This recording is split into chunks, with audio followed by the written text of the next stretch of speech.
আসসালামু আলাইকুম বন্ধুরা, কেমন আছেন সবাই? আশা করি ভালো আছেন। তো চলে আসলাম একটা নতুন রেসিপি নিয়ে। তো আমার আজকের রেসিপি ক্রিসপি পটেটো বলস রেসিপি। তো এটা খুব সহজ উপায় আর ঘরোয়া উপকরণ আমি এটা তৈরি করব। আশা করি আপনাদের কাছে অনেকই ভালো লাগবে রেসিপিটা। তো অনেক ক্রিসপি এবং ভেতর থেকে অনেকই নরম হবে, আমি আপনাদেরকে গ্যারান্টি দিয়ে বলছি। বাসায় অবশ্যই খাবেন আর ছোট থেকে বড় সবাই এটা খুব পছন্দ করবে আশা করি। তো বেশি কিছু লাগে না উপকরণ, তো খুবই অল্প উপকরণ দিয়ে আজকে আমি খুব সাদামাটা একটা বিকেলের নাস্তা তৈরি করে দেখাবো বন্ধুরা। তো চলুন বেশি দেরি না করে ভিডিওটা শুরু করা যাক।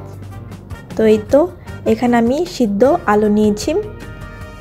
তো এখানে আমি ৬-৭টার মতন আলু সিদ্ধ করেছিলাম, তো দেখতেই পাচ্ছেন। তো এখন আমি এগুলাকে ম্যাশ করে নিচ্ছি।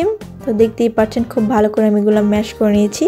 এখন এগুলোর মধ্যে কিছু উপকরণ দিব, যেমন কাঁচামরিচ কুচি আর পেঁয়াজ কুচি। তো দিয়ে দিলাম, আর দিয়ে দিব এখানে পেঁয়াজ পাতা। তারপরে এখানে দিয়ে দিব আমি 1 চা চামচের মতো নুন, আধা চা চামচের মতন ধনিয়া গুঁড়ো, আধা চা চামচের মতন হলুদের গুঁড়ো, আর আধা চা চামচের মতন জিরা গুঁড়ো, আর আধা চা চামচের মতন গোলমরিচ গুঁড়ো, আর আধা চা চামচের মতন অরিগানো, আর আধা চা চামচের মতন বেকিং পাউডার, আর দিয়ে দিব 1/3 কাপের মতন কর্নফ্লাওয়ার। তো এই তো এখন সবগুলো উপকরণ খুব ভালো করে মিক্স করে নিচ্ছি বন্ধুরা। তো এই তো মিক্স করা হয়ে গেলে এখন আমি এতে 1 চা চামচের মতন তেল দিয়ে দিচ্ছি, রান্নার রেগুলার তেল। এখন আবারও খুব ভালো করে মিক্স করে নিচ্ছি।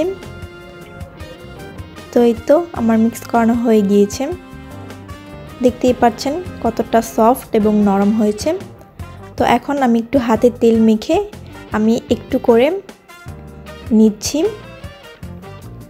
নিয়ে একটা বল তৈরি করছি।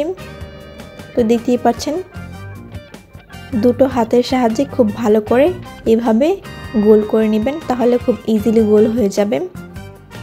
তো এমন করে আমি সবগুলো বল খুব ভালো করে বানিয়ে নিচ্ছি।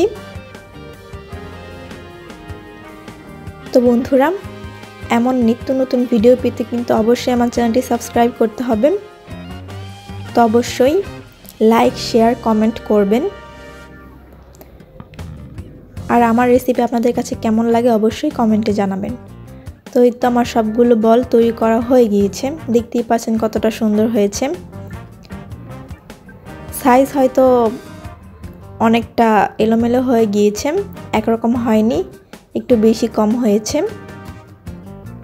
তো এই তো আমি একটা কড়াই বসিয়ে দিয়েছিলাম, কড়াইয়ের মধ্যে তেল গরম করতে দিয়েছি, তেলটা গরম হয়ে গিয়েছে।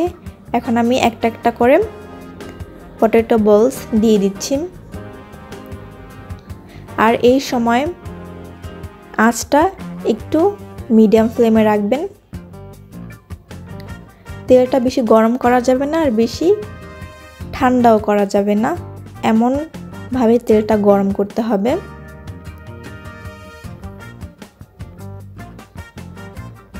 তো এটা দেওয়ার সাথে সাথে নাড়াচাড়া দেওয়া যাবে না, দিয়ে তারপর একটু পরে এটা নাড়তে হবে।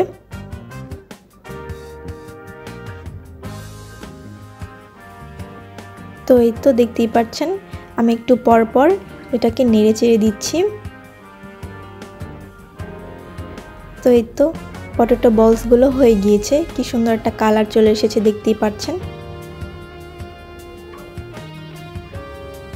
তো এখন আমি এগুলো একটা টিস্যু পেপারে উঠিয়ে নিব। তো দেখতেই পাচ্ছেন কতটা সুন্দর হয়েছে। এখন আমি একে একে সবগুলো বল এভাবেই ভেজে নিচ্ছি। তো এই তো এখন সার্ভ করার পালা। তো দেখতেই পাচ্ছেন কতটা সুন্দর এসেছে কালারটা, একটা ভেঙে দেখাচ্ছি যে কতটা ক্রিস্পি আর ভিতর থেকে কতটা নরম হয়েছে। তো দেখতেই পাচ্ছেন কতটা সফট হয়েছে। তো আমার রেসিপি যদি ভালো লাগে তো অবশ্যই কমেন্টে জানাবেন এবং লাইক শেয়ার অবশ্যই করবেন, সাবস্ক্রাইব করবেন। ওকে, আল্লাহ হাফিজ।